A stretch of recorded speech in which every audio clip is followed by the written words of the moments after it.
BINI introduced as phenomenal girl group from the Philippines sa KCON 2024.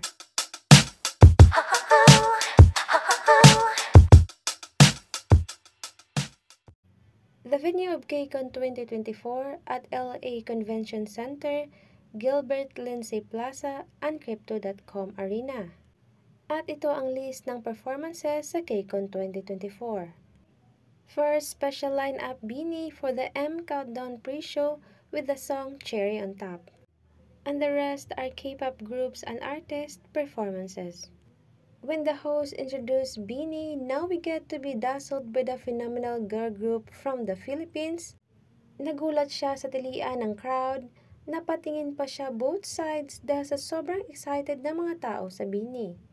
We get to be dazzled by the phenomenal girl group from the Philippines.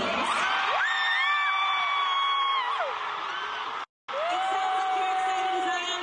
This is their first appearance at KCON. Give them a round of applause.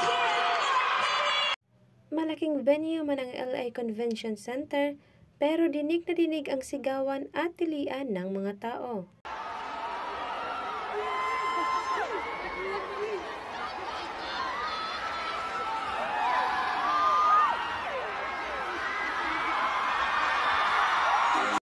Sa introduction at mas umalingaw ang sigawan nang makita ang BINI on stage.